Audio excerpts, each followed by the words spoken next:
Deixa eu ver. Tem uma mãe que chega lá com a criancinha da medicação. Professor, que gracinha, você é minha raba do tacho depois de 23 anos. No susto veio, sangue fogo. Por 23 anos no susto. Então vamos começar, né? Vamos. Então vamos lá. Nós vamos começar Cristologia. Nós vamos começar justamente falando sobre a humanidade de Cristo. Porque falando da humanidade dele fica muito fácil para a gente poder estudar toda a Cristologia. Eu vou estar com vocês 5 segundas-feiras para a gente poder ver Cristologia. E depois o pastor Carlos André vai passar para vocês. Vocês estudaram o que com ele? Evangelismo. Então ele vai passar antropologia bíblica, porque na outra turma ele já está dando as duas matérias de uma vez. Vocês ele deu só evangelismo, então aí agora ele vai passar antropologia bíblica. Aí vai pegar as 4 últimas segundas de novembro e 2 de dezembro. Aí é férias. Aí só não vai ter mais aula porque em plena segunda-feira é dia 23 e a outra é dia 30. Aí não tem nem como ter aula, né? Aí é eu que não venho, né? Aí é eu que não venho. Então nós vamos começar sobre a parte da humanidade de Jesus, ou a totalidade da sua humanidade. Observe que eu estou falando de Jesus e não Jesus Cristo. Estou falando só de Jesus. Filipenses capítulo 2, verso 5 em diante. Esse aqui é um texto que poderíamos nos basear apenas nele para poder falar da humanidade de Jesus. Como a Bíblia está repleta de textos, então nós não vamos ficar só nesse. Mesmo se a gente quisesse, poderia. Mas não iremos. Nós vamos ver diversos textos.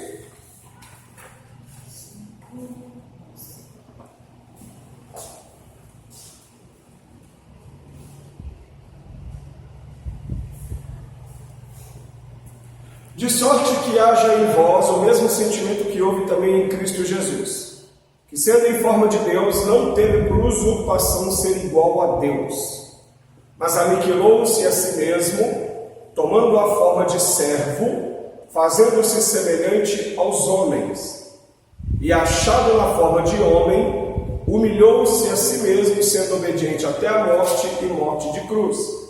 Pelo que também Deus o exaltou soberanamente e lhe deu um nome que é sobre todo o nome, para que o nome de Jesus se dobre todo o joelho dos que estão nos céus e na terra e debaixo da terra, e toda língua confesse que Jesus Cristo é o Senhor, para a glória de Deus Pai.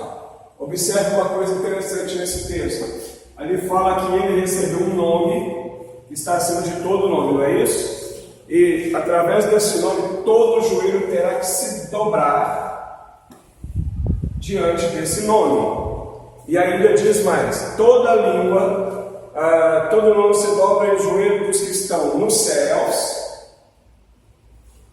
terra e debaixo da terra. Ok? Então veja, todo joelho se dobra, de quem está no céu, de quem está na terra e de quem está debaixo da terra. Todo joelho vai se dobrar. Mas a pergunta é: Deus deu um nome que está acima de todo nome.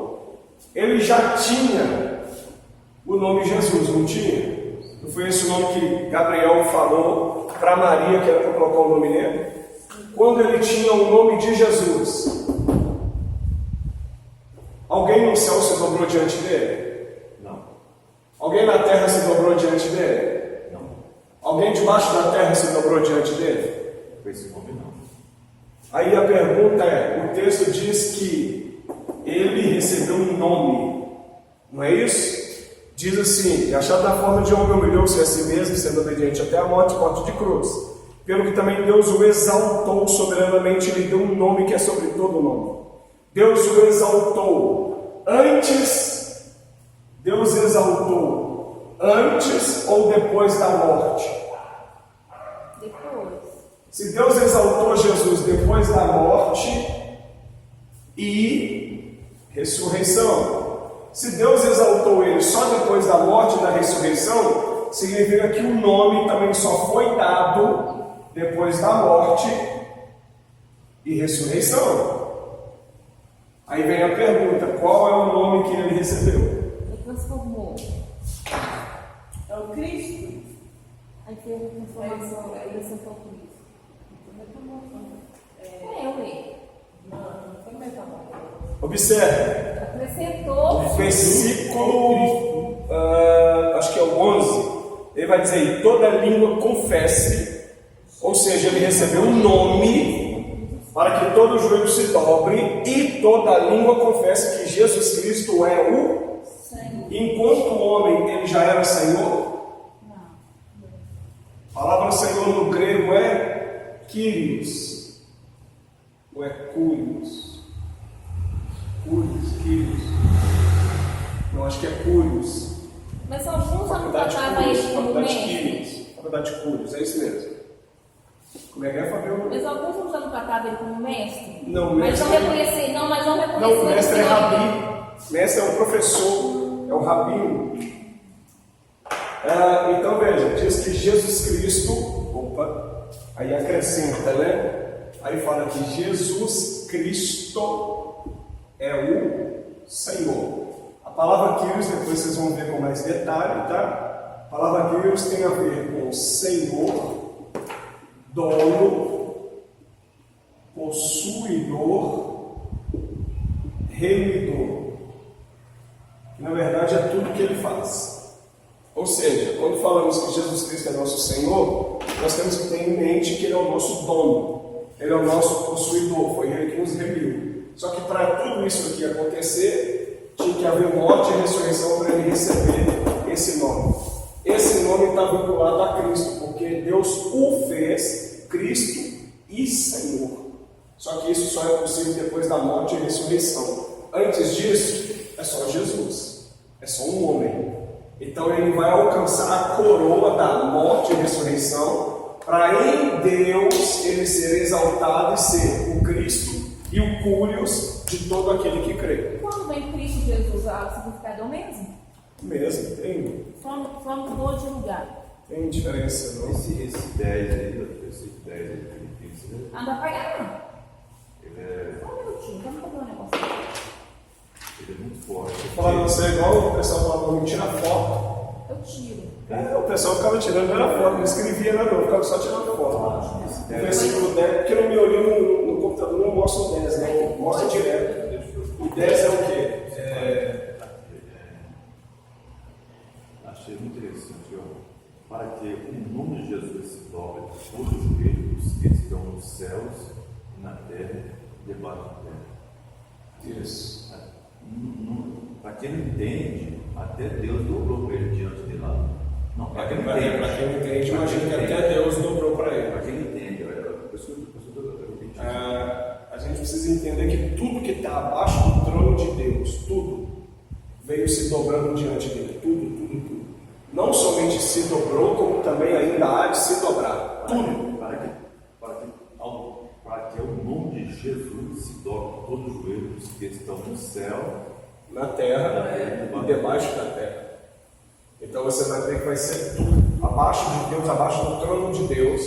Tudo que houver diante dele, o joelho tem que se dobrar e a língua tem que confessar que de fato ele é o Cristo de Deus e ele é o Senhor, o possuidor, o dono de todas as coisas. Tudo que a gente pode imaginar, ele é dono, é dele. esse pessoal que fica inventando doutrina aí, não conhece esse versículo. Chega aqui, eles pulam, né? É mais fácil pular o versículo. Dá menos trabalho. Dentro desse versículo, só para a gente ter uma ideia, eu não vou ficar muito tempo preso nele, não, mas observe aqui uma coisa. De sorte que haja em vós o mesmo sentimento que houve também em Cristo Jesus. Sendo em forma de Deus, não teve usurpação ser igual a Deus, mas aniquilou-se a si mesmo. Aniquilar aqui é esvaziar de si mesmo.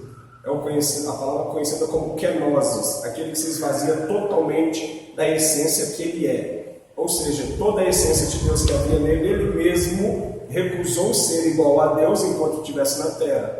Mas a parte que chama a atenção é quando diz que ele tomou a forma de servo, fazendo-se semelhante aos homens. Se você olhar o original tomando a forma de servo, o servo aqui é doulos. E a palavra doulos é escravo. Ok? Todo escravo tem um dono. E você vai ver que todo escravo, você nunca vai ver ele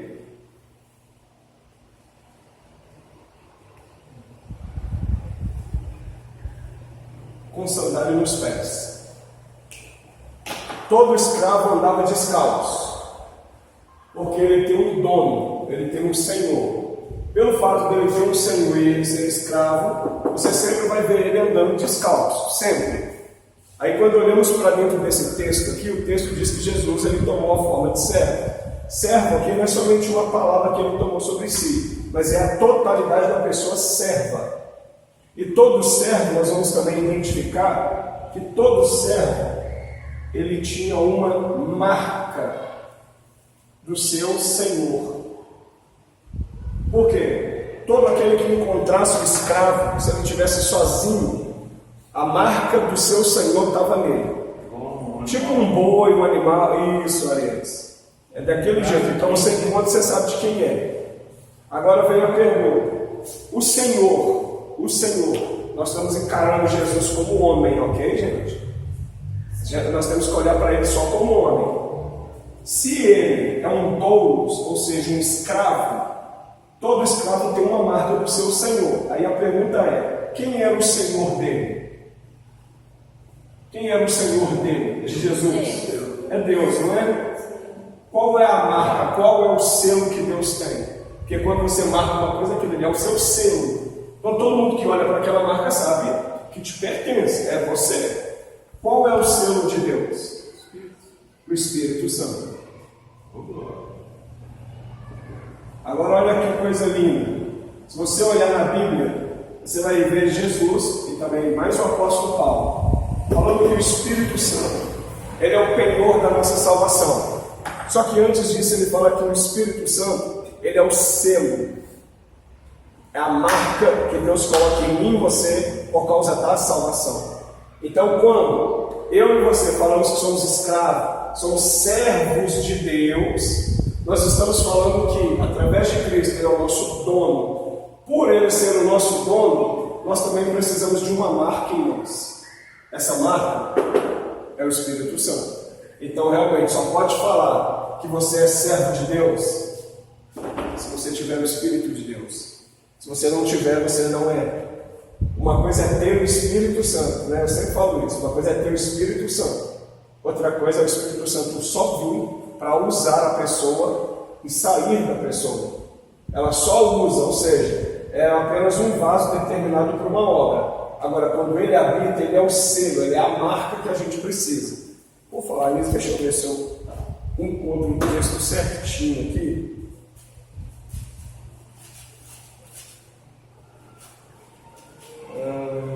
Pastor, o nome de Jesus,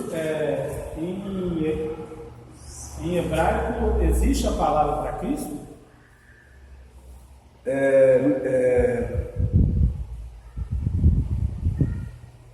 Messias. No hebraico eles esperavam Messias, no grego o Cristo. Porque Cristo é a palavra grega.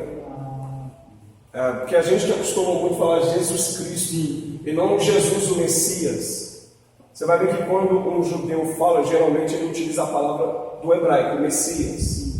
Ele dificilmente ele fala Cristo, porque está relacionado à linguagem dele. Mas o Messias é o Mashiach, que eles falam, né? Esse daí é o Mashiach, ou seja, é o ungido, o enviado de Deus. Isso na língua hebraica. Na língua grega, o Cristo. Nós, por exemplo, estamos acostumados só com esse sentido, Jesus ou Cristo. Mas alguns que o vê na linguagem hebraica já encaram como Jesus, o Mashiach ou o Messias. Jesus é Yeshua, né? Yeshua. Selo.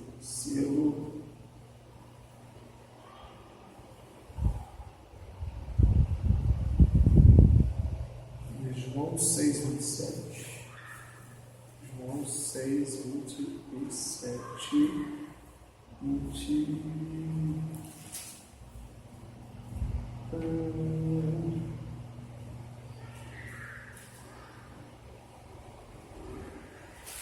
Olha aqui que coisa maravilhosa. Abre por gentileza.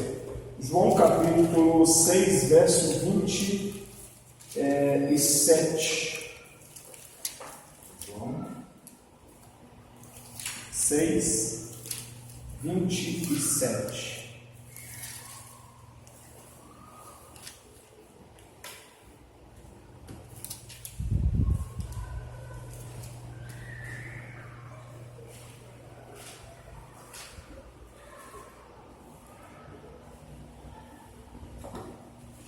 Paulinho, lê por favor aí, querido. Trabalhai não pela comida que perece, mas pela comida que permanece para a vida eterna, a qual o Filho do Homem vos dará, porque a este o Pai Deus o selou. A este Deus, o Pai, o selou. Esse selo é o Espírito, é a marca. Essa marca é o Espírito Santo, mas só tem a marca aquele que realmente é servo. E para ser servo, não tem como ser um servo Deus, um servo divino. Tem que ser um servo humano. Por isso que Jesus ele vai passar por essa fase, ou seja, ele tem que vir, mesmo sendo Deus, ele não atua como Deus, antes atua apenas como homem. Mas aí o texto vai explicar isso para nós, que mesmo sendo homem, ele vai receber de Deus. Deus vai o exaltar de tal maneira que vai o tornar Senhor de todas as coisas. Aí é interessante que lá no livro de Apocalipse a gente vai encontrar um texto explicando que vai haver um dia, um momento, em algum tempo, que Jesus vai entregar tudo na mão de Deus. Tipo como se estivesse pegando assim, tudo que ele possuiu, tudo que foi dado a ele, é como se ele pegasse tudo e falasse assim: Deus, está tudo aqui que você me deu. Quando a gente lê o texto, dá essa impressão que Jesus vai pegar tudo e falar: Pai, tudo que o Senhor me deu, tudo que eu conquistei está aqui, ó, porque eu sou o Senhor de todas as coisas. Só que ali ele vai estar fazendo isso como homem. Até aqui, ok? Nossa Alana escreveu quase um caderno. Meu Deus do céu! Nossa! Que é isso?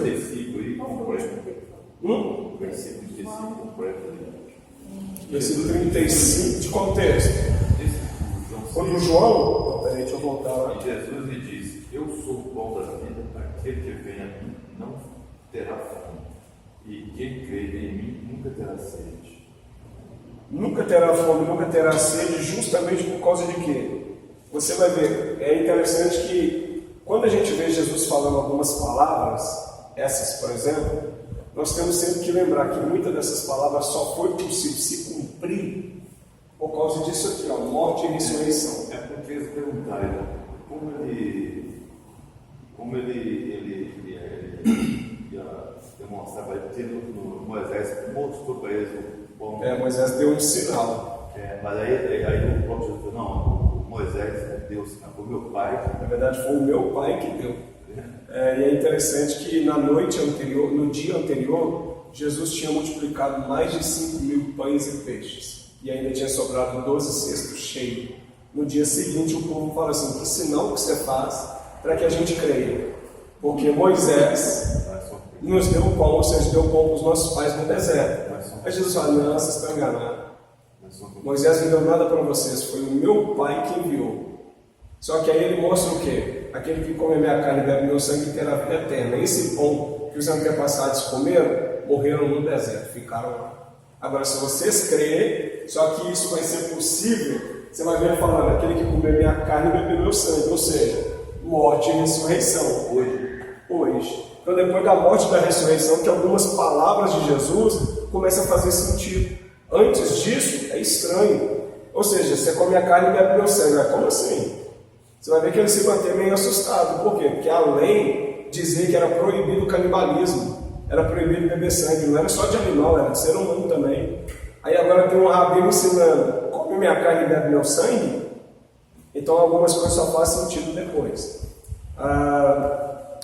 Vamos fazer uma leitura na apostila?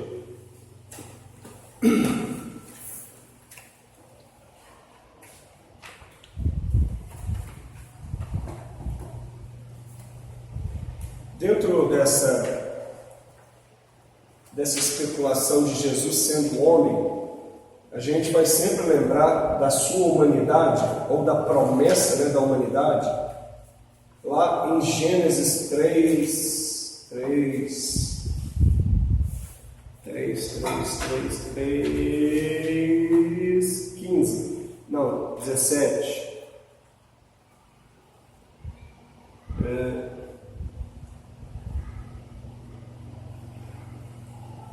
15. Porém, inimizade entre ti e a mulher, entre a tua descendência e o seu descendente. Este te ferirá a cabeça, e tu lhe ferirás o calcanhar. É interessante essa palavra aqui, se a gente parar para poder entender, a gente vai ver que Deus ele dá uma palavra a respeito da criança ou da semente que nasceria, e diz que da mesma forma que Satanás iria ferir, Jesus também iria ferir a cabeça da serpente. Aqui a gente vê que não fala que Jesus iria aniquilar a serpente ou que Jesus iria matar a serpente. Diga-se de passagem que eu já vi isso em pregação. Mas a promessa não é essa. A promessa é o seguinte: você vai ver que Jesus ele é ferido no seu calcanhar. Só que a ferida de Jesus, ela é curada.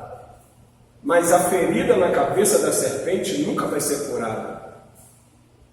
Olha que coisa interessante. A serpente, ela pega apenas no calcanhar. Só que em Cristo, em Jesus, ele é sarado. Mas a serpente não é.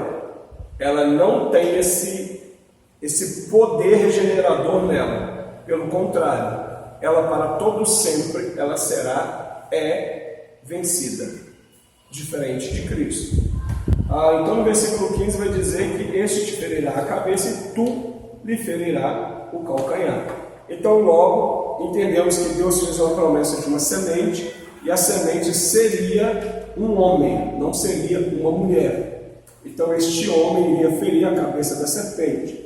Só que Deus aqui ele já está explicando que a semente nasceria de uma mulher. A semente seria, na sua totalidade, um homem. Em toda a totalidade, ele não agiria como Deus.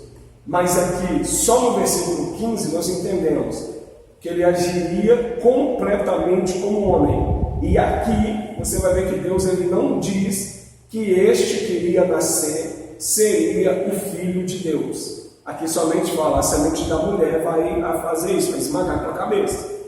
Então, já aqui no versículo 15, nós entendemos que haveria uma promessa da humanidade, e essa promessa dele seria, sempre que a gente apontar para o versículo 15, nós sempre vamos entender que nunca a semente seria como Deus. Mesmo sendo Deus, não atuaria como Deus. E graças a Deus por isso. Por quê? A gente vai ver aqui no texto que assim como a serpente vence o homem na sua humanidade, assim também Jesus vence a serpente na humanidade e não na sua divindade. A apostila diz assim: a promessa se iniciou ainda no jardim de Deus, quando o Eterno proclamou sobre a mulher que esta teria e daria uma semente, e que esta semente teria seu calcanhar flagelado, mas que em contrapartida esmagaria a cabeça da serpente.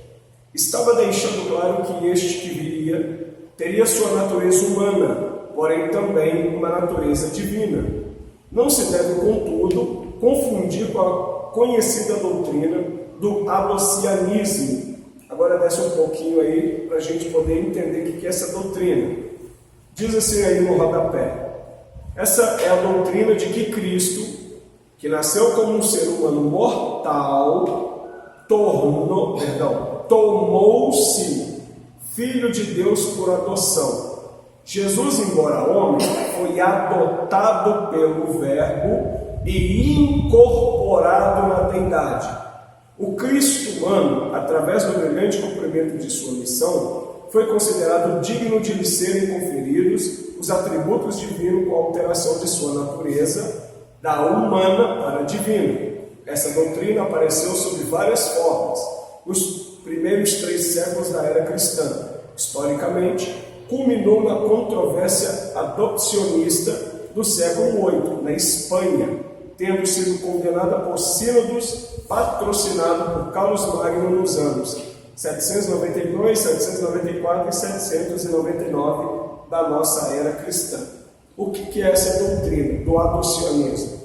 Eles entendiam que Jesus nasceu um homem comum, mortal, e que na medida que ele venceu, ele foi adotado por Deus como filho, porque ele venceu. Segunda coisa, pelo fato de ter vencido, Deus colocou nele, ou preencheu ele, com todos os atributos. Lembra dos atributos? Vocês lembram, gente?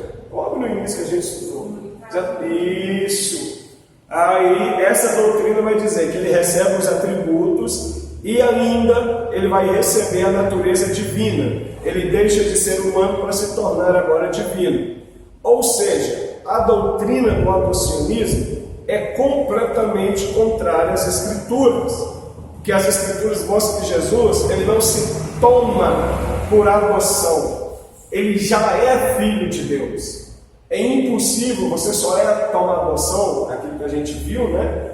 A gente só é adotado por alguém que vai nos transformar seu filho, como é o nosso caso. Mas no caso de Jesus, ele já é filho de Deus. Aqui, a controvérsia da doutrina já cai por terra. Então você vê que aqui eu já não acredito, por exemplo, no nascimento virginal de Cristo. Já não acredito no nascimento através da pessoa do Espírito Santo. Então aqui já tem um erro muito grosseiro, ok? Algo incompreendido ao longo da história da humanidade, devido à complexidade em ter um homem que ao mesmo tempo é Deus e por outro lado é um homem, nascido de mulher e criado como qualquer outro homem natural. Não seria, contudo, um semideus ou qualquer outra nomenclatura humana. E desde o primeiro homem a nascer e ter o seu registro, a saber, Caim, o diabo, adversário de toda a humanidade, vinha sem limites impondo sua cobrança, sem precedentes e assim trazendo destruição a toda a raça humana por meio da morte. Lembrando que o diabo ele tinha esse poder da morte justamente por causa do pecado. Então ele tinha esse poder. Nós sabemos que Jesus, quando morre, ele adquire agora a chave da morte e da vida. Esse poder está sobre Cristo. Por quê? Cristo, pelo fato de ter vencido a morte, agora ele tem domínio sobre a morte. Mas não foi ainda nesse momento que Jesus pisou na cabeça da serpente. Ainda não, ok? Outra coisa que nós vamos ver aqui, dentro disso daqui, é esse primeiro homem nasceu e teve o seu registro, sabe? Caim. O diabo é adversário de toda a humanidade. Lembra sempre disso. Toda vez que a Bíblia fala de diabo, ela está relacionada a nós. Porque o diabo é inimigo, adversário do homem. Satanás é inimigo de Deus. Só que é a mesma figura. Ok? Satanás, inimigo de Deus. Diabo, inimigo do homem. Então, quando vocês verem essas diferença de nome na Bíblia, é por causa disso. Deus, entretanto, já vinha ao longo das eras preparando todas as coisas e sempre lembrando ao homem da promessa de um Messias que salvaria o povo das cadeias do diabo, a saber, a morte e a condenação eterna.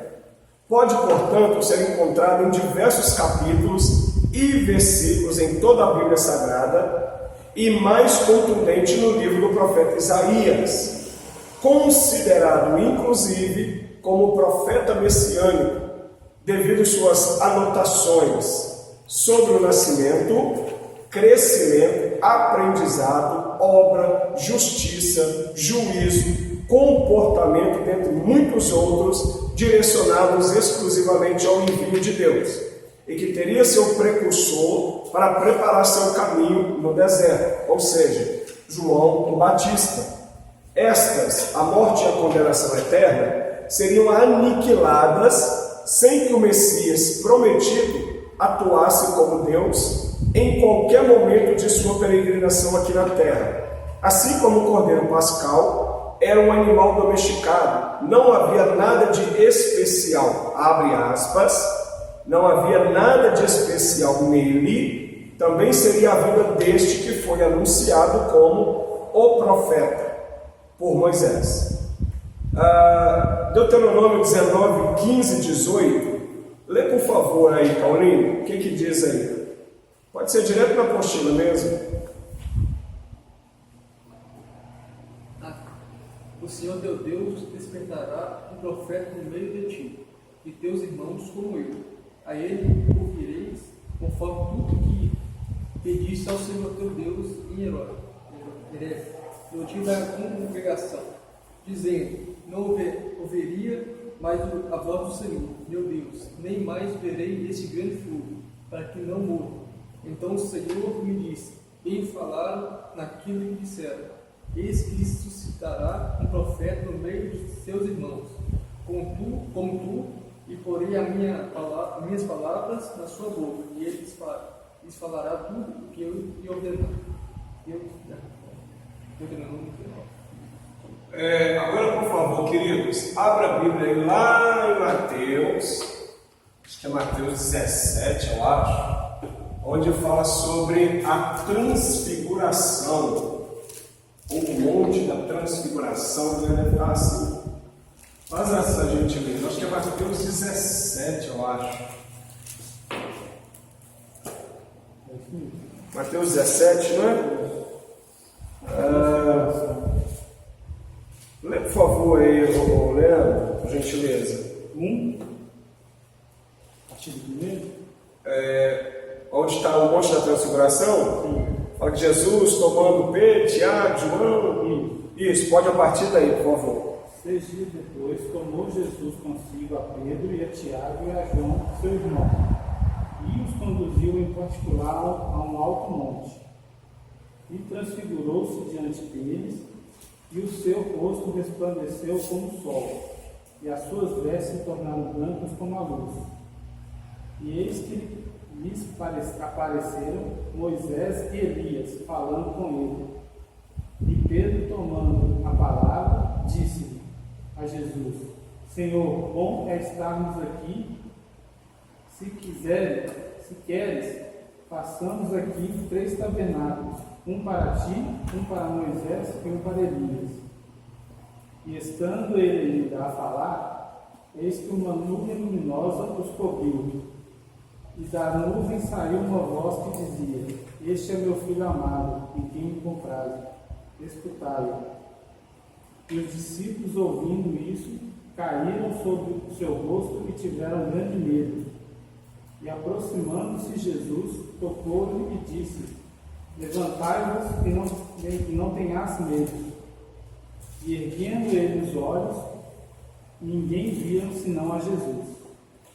Ok, olha que interessante. Deus fala com Moisés sobre o profeta que ele iria levantar. Aí Moisés deixa escrito em Deuteronômio 19 que depois dele Deus levantaria um profeta. E ele fala assim, a ele ouvireis. Olha que interessante. Moisés é o símbolo da lei, mas ele fala, quando esse profeta for levantado, ouve ele. Olha que interessante, quando você chega no Monte da Transfiguração, você vai ver que o Espírito Santo vem, envolve, Jesus vai ser transfigurado, e agora você vai ver Pedro chegando e dizendo assim, mestre, é bom estarmos aqui. Queres que a gente faça uma cabana, uma para o Senhor, uma para Elias, uma para Moisés? De repente uma nuvem cobre, e eles escutam uma única voz que diz, esse é o meu filho amado, ou esse é meu eleito, escolhido, o Cristo, o Messias, a ele ouvir. A palavra que Moisés fala em Deuteronômio, você vai ver que agora ela cumpre no Monte da Transfiguração. Mas o mais interessante ainda não é isso. Você vai ver que quando eles estão descendo, Jesus fala para os discípulos assim, ó, não conte o que vocês viram para ninguém. Ou seja, até que o Filho do Homem morra e ressuscite. Eles só puderam contar isso daqui depois da morte e ressurreição. Porque aí eles iriam falar, olha, nós vimos Moisés e Elias. Eu quis fazer um tabernáculo. Porém, a voz que eu ouvi de Deus, do céu, disse que não é para ouvir nem Moisés nem Elias, é para ouvir o Cristo. O que Cristo agora tem para poder dizer. Pode falar, meu querido? Como que ele, nesse momento, descobriu? Eu já fiz essa pergunta 1 milhão de vezes. Eram eles, né? Ele não conheceu Moisés, não conheceu ele. Como que descobriu, né? Como que ele sabia disso? É o Espírito Santo. Olha, tem três alternativas. A primeira alternativa tem a ver com a maneira que Moisés se vestia e Elias se vestia. Essa é a primeira maneira. Por quê? Era inconfundível. Essa é a primeira parte. Segunda parte, por revelação. Porque assim como o Espírito Santo revelou para Pedro que Jesus era o Cristo de Deus, assim também o Espírito pode ter revelado. E a terceira, o próprio Jesus pode ter falado com Pedro, que foi Pedro que tomou o partido, quem eram aqueles dois homens que estavam lá. Porque depois que Jesus falou, isso eu estou entendendo que foi Jesus. Aí você vai ver Pedro dizendo, é bom estar aqui, então façamos uma cabana. Uma para o Senhor, uma para Moisés, uma para Elias. Então nós temos essas três hipóteses. Há quem diga que foi um espiritismo, um espírito? Os espíritas gostam de pegar esse texto. Esse texto aqui, ele é tão lindo que ele vai... Nossa, ele tem tanta explicação aqui. Por exemplo, se você parar para analisar, você vai ver que você tem Moisés e Elias e Jesus. Olha que interessante. Moisés, além de ser o símbolo da lei, você vai ver que a morte reinou até Moisés. Está lá no livro de Romanos, tá? E você vai ver que Moisés é o símbolo de quem o arrebatamento vai ser arrebatado estando morto. Elias morreu? Não. Elias é a indicação dos profetas. Ok? Elias não morre, ele é arrebatado vivo. E quem estava na terra, vou colocar assim, ó, o olho viu, que a gente sabe que no dia do arrebatamento, aquele que não subir, todo olho o verá. Ok? Por isso que eu coloquei assim, ó, o olho viu. Por exemplo, Eliseu e os filhos dos profetas. Então todo mundo sabia que Elias foi arrebatado. Aqui é o símbolo de quem vai ser arrebatado, que vai estar morto. Aqui é o símbolo de quem vai ser arrebatado estando vivo. Aqui a gente poderia estudar um monte de coisa só dentro dessa transfiguração. Só aqui. E detalhe. Olha aqui. Jesus aqui aparece como homem, não é? Sim. Quando ele vier arrebatar a igreja, vamos lembrar, ele está à direita de Deus Pai como o sumo, né? Supremo sacerdote, não é isso? Quando o Pai der ordem, ele vai se levantar, ok? O Jesus homem, ele vai se levantar para vir buscar a igreja. Aqueles que estão mortos e aqueles que estão... Para que ele vai fazer isso? Porque ele vai ter que apresentar como sumo sacerdote diante de... que o arrebatamento é para arrancar e trazer para alguém. Cristo vai arrebatar, porque por ordem de Deus, vai vir, pegar aquele que está morto, aquele que está vivo, cada um vai receber um corpo ressuscitado. Ok? E vai apresentar diante de Deus como uma oferta. Porque ele é sumo sacerdote. E o que o sumo sacerdote faz? Dá ofertas ao Senhor. Então veja, Moisés, indicação da lei, Elias, indicação dos profetas. Jesus, o cumprimento, claro, né? Isso aqui eu não preciso nem dizer, é o cumprimento da lei dos profetas. Ele trouxe o evangelho da graça. Aqui é o cumprimento. Então o que ele faz? Ele pega isso e leva para o Pai. Só isso. Claro que tem muito mais coisas, né? Claro. Aqui é só um negocinho para a gente entender. E veja só, isso como homem. Como homem, não como Deus. Isso como homem. Porque tudo que ele vai vencer é como homem, não como Deus. Ele venceu nessa terra como homem. Mas ele ainda há de vencer. Quando eu falo venceu nessa terra, por causa da morte e ressurreição. Mas ele ainda não terá que voltar para poder encarar o diabo, tal, Gog e Magog, toda aquela...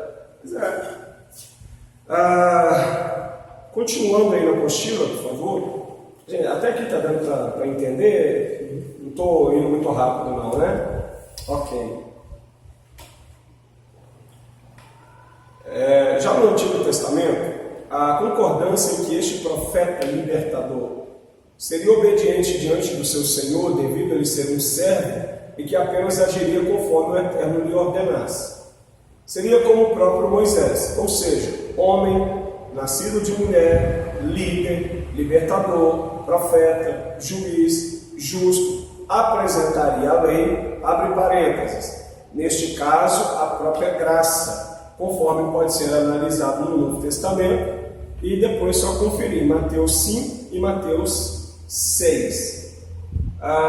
Se a gente parar para entender isso daqui, olha, que Moisés fala que o profeta seria igual a ele. Aí ele fala, a ele vocês irão ver, ou seja, ele será levantado igual a mim. Eu sou profeta, eu sou um libertador, eu venci a morte, porque você vai ler isso lá no livro de Romanos, tá? Que a morte reinou até Moisés, vocês vão ver isso lá. Você vai ver que é nascido de mulher, é um homem, só que tem uma coisa ainda mais interessante. Você vai ver que a Bíblia diz que no dia que Moisés morreu, Moisés morre num monte, não é isso? Moisés, Deus chama ele no monte e mata ele no monte. Você vai ver que quando Jesus vai morrer, Jesus também é levado no monte do Gólgota, no monte da caveira. No monte do crânio da caveira cabeluda. Gente, é isso mesmo. É o texto, né? É o texto. Quando você olha para isso, você pensa assim, o que mais tem de similaridade entre Moisés e Jesus? Você vai ver que quando Moisés morre, você vai ver que a Bíblia diz que Deus mata ele e pega o corpo dele. O corpo não o corpo carnal, mas a alma. Mas o corpo é enterrado numa rocha. Quando você olha para Cristo, quando morre, a alma de Cristo também o diabo não consegue encontrar ela.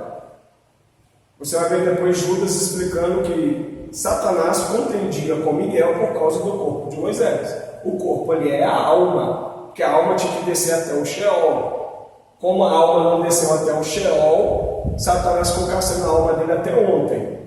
Jesus a mesma coisa. Como a morte não tem poder sobre Cristo, o que acontece? Jesus, a alma dele, os demônios não poderiam levar até o Sheol. O corpo dele é enterrado também aonde? Numa rocha. Se você pega o simbolismo da rocha de Jesus e o simbolismo da rocha de Moisés, você vai ver que a palavra usada para enterrar na rocha é enterrar aquele que não é colocado em terra, em túmulo. Túmulo na terra, sepultura. Mas é aquele que é colocado dentro da rocha. Quando você olha em Moisés, isso também se cumpre em Jesus. Jesus não é colocado debaixo da terra, mas o corpo dele é colocado entre a rocha. É a mesma palavra usada lá, é a mesma palavra usada para Jesus. Você vai ver que o diabo não. Você vai ver que a palavra vai dizer o quê? Que a morte reina até Moisés. Quando chega em Jesus, que ele desce, gente, eu estou só adiantando um tiquinho aqui, tá? Porque senão fica incompleto. Quando Jesus desce até o Sheol, e eu já disse isso para vocês um monte de vezes, a alma dele, como a morte não tem domínio sobre a alma dele por causa do pecado, a gente vai ver que ele desce até o Sheol para poder libertar quem está no Sheol, no sentido de profeta libertador. Moisés, ele liberta quem está sobre a terra, no Egito. Jesus, você vai ver que o princípio dele não é libertar só quem está na terra, mas o princípio dele também é libertar quem está debaixo da terra. Por quê? Aquele que está debaixo da terra é que está esperando ele chegar. Aí depois o restante vocês já sabem, né? Eu não preciso ficar falando. Posso apagar? Você tirou foto? Pode.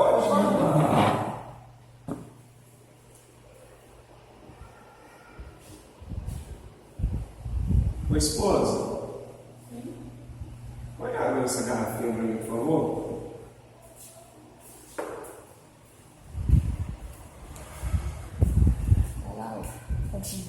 Gente, só porque eu vim da aula hoje, o jabuticaba não veio, o sangue não veio. Pois é, o problema é eu. Vai ser menino bicudo, né? É eu. Paulinho. Eles gostavam mais do agora o pastor. Não, pode deixar, mês que vem, tá aí. Pode deixar. Então veja só.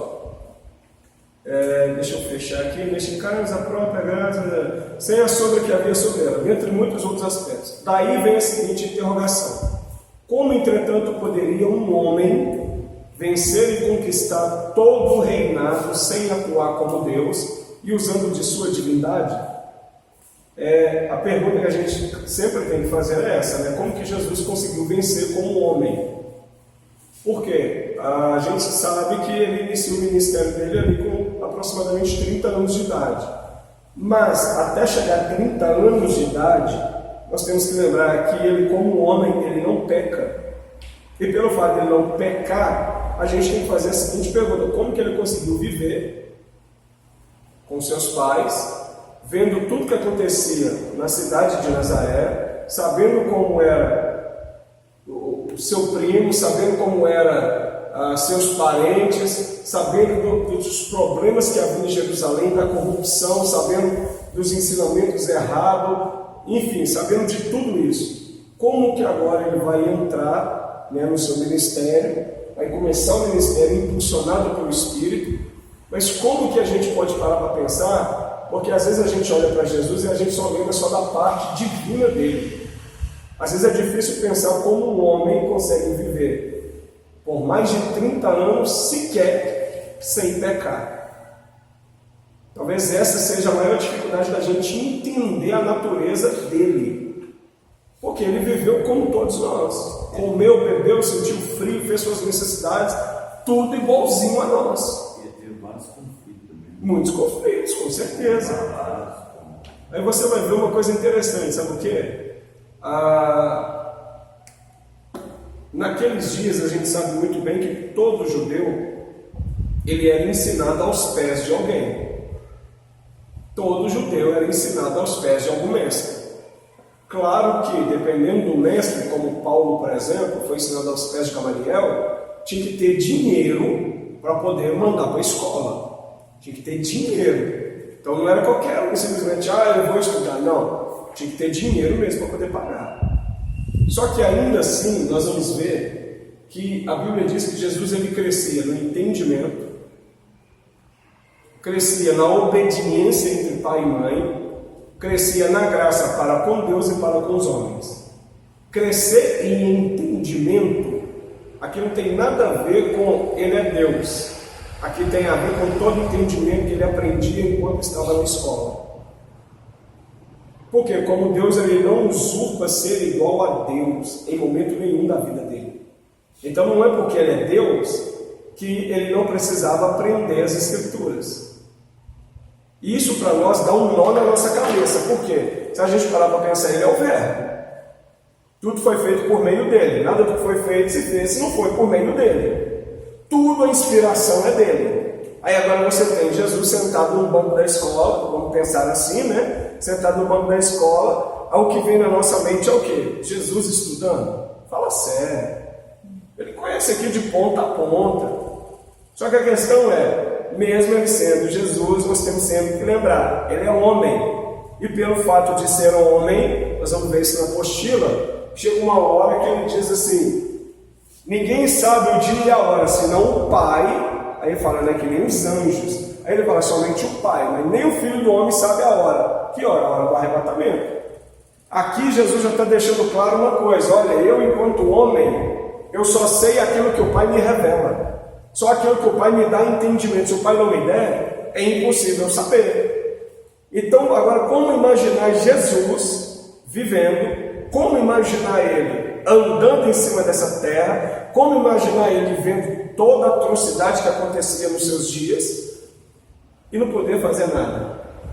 Porque ele só podia começar o ministério dele aos 30 anos, ou aproximado, né? Ele não poderia começar antes. Porque todo sacerdote só começava quando completava seus 30 anos. Antes disso era impossível. E ele não é sacerdote? Se ele é sacerdote, ele tem que cumprir a lei. Agora, o que é interessante, ele é sacerdote não segundo a tribo de Levi, mas ele é sacerdote segundo a tribo ou segundo Melquisedeque. Mas mesmo sendo segundo Melquisedeque, ele tem que cumprir pelo menos até 30 anos de idade. Então, entender isso na nossa mente, às vezes, é muito difícil. É difícil a gente parar para pensar quando, por exemplo, o pai dele morre.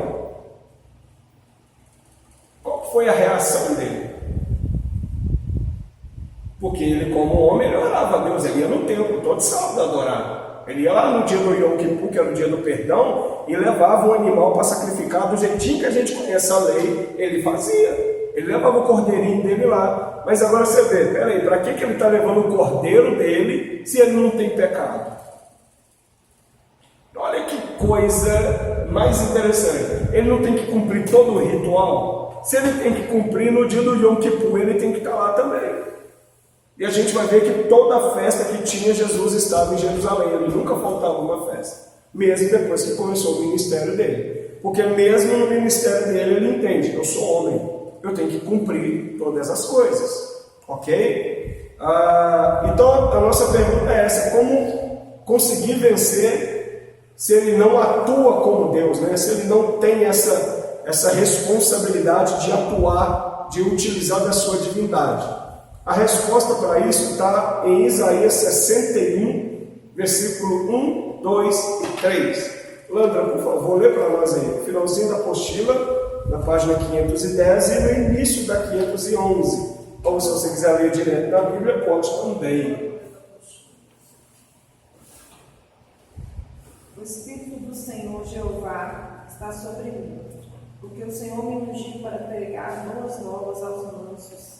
Enviou-me a restaurar os contritos de coração, a proclamar liberdade dos cativos e a abertura de prisão aos presos, a apregoar o ano aceitável do Senhor e o dia da vingança do nosso Deus, a consolar todos os tristes, a ordenar acerca dos tristes de Sião que se lhes dê ornamento por cinza, óleo de gozo por tristeza, veste de louvor por espírito angustiado, a fim de que se chamem árvores de justiça, plantação do Senhor, para que ele seja glorificado. O Espírito do Senhor está sobre mim, porque Ele me ungiu. Ele me ungiu. Esse texto aqui de Isaías 61, ou quase a maioria, né, de Isaías, esse texto é exclusivo para Jesus. Esse texto aqui não é exclusivo para nenhum ser humano. Porque nenhum ser humano pode dizer essa profecia aqui relacionada a si mesmo. O Espírito do Senhor Jeová está sobre mim, porque o Senhor me ungiu para pregar boas novas aos mansos. Enviou-me a restaurar os contritos de coração. Observe, me enviou a restaurar os contritos de coração. Aí eu te pergunto, qual de nós tem capacidade de restaurar alguém? Isso é a capacidade dele. Pode parecer uma coisa muito simples, mas quando a gente para analisar, a gente vai ver que isso daqui, só ele que pode fazer. A proclamar liberdade aos cativos. Proclamar liberdade não é somente chegar e falar da liberdade. Proclamar liberdade é pegar quem está preso e trazer para a liberdade. Qual de nós consegue fazer isso? Abertura de prisão aos presos. Aqui tem a ver com aquele negócio lá do Sheol. Abertura de prisão. Quem consegue? Ninguém. Apregoar o ano aceitável do Senhor e o dia da vingança do nosso Deus. O dia da vingança do nosso Deus, só Ele tem essa palavra.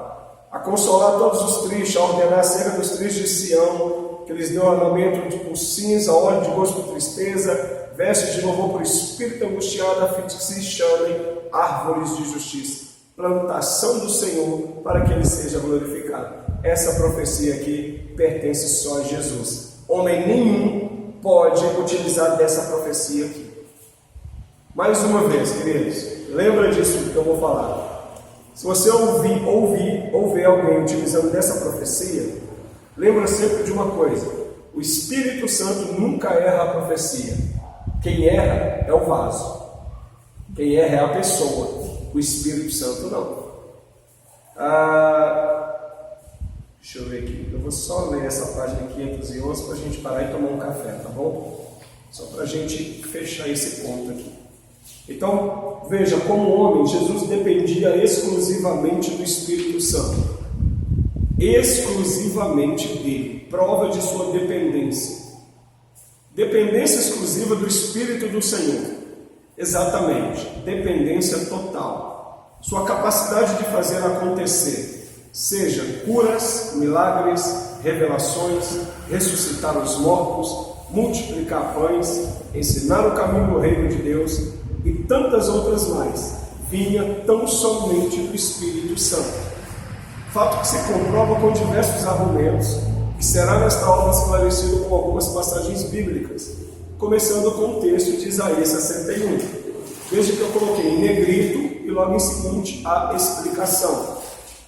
O Espírito está sobre mim, sinal de possuir algo ou alguém. Lembra que eu falei do selo? Ok. Neste caso, o Espírito sendo o possuidor do homem Jesus. O selo, a garantia. Porque o Senhor me ungiu. O ato de ungir é esfregar com azeite.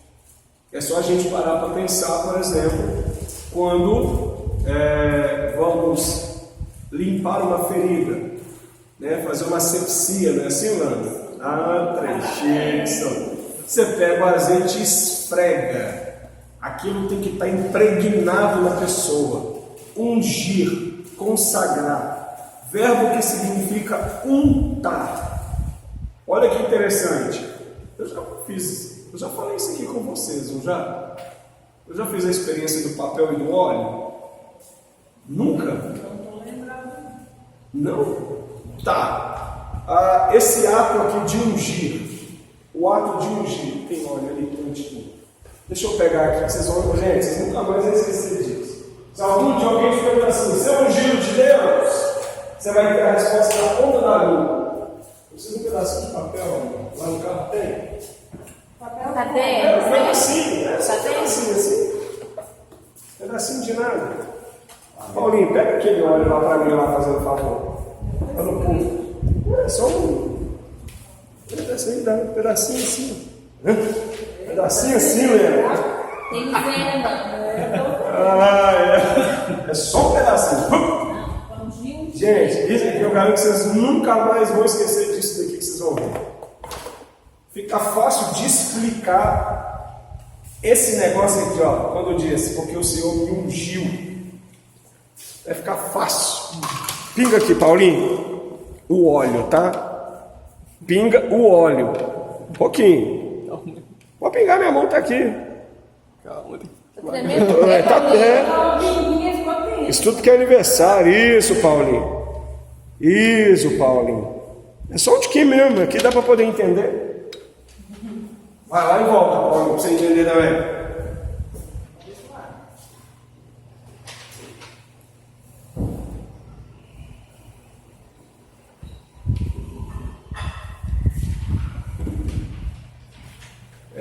deixa eu só ler aqui, ó. Esfregar com azeite, ungir, consagrar, verbo que significa untar, ungir. Se o verbo for usado associado a uma cerimônia religiosa, indica a santificação de coisas ou pessoas para o serviço divino. A palavra é também usada para pessoas ungidas, como rei, sacerdote e profeta. Lembra quando Davi fala assim, ai de mim se tocar no ungido do Senhor? Lembra disso? Davi entendia, mesmo Saul quebrando o protocolo, Davi sabia que não podia tocar nele. Ungir, esse ato aqui é o ato de ungir, de esfregar o óleo, ok? Ato de esfregar, ungir, untar, é a mesma coisa. Então aqui está o óleo, não é isso? Ok.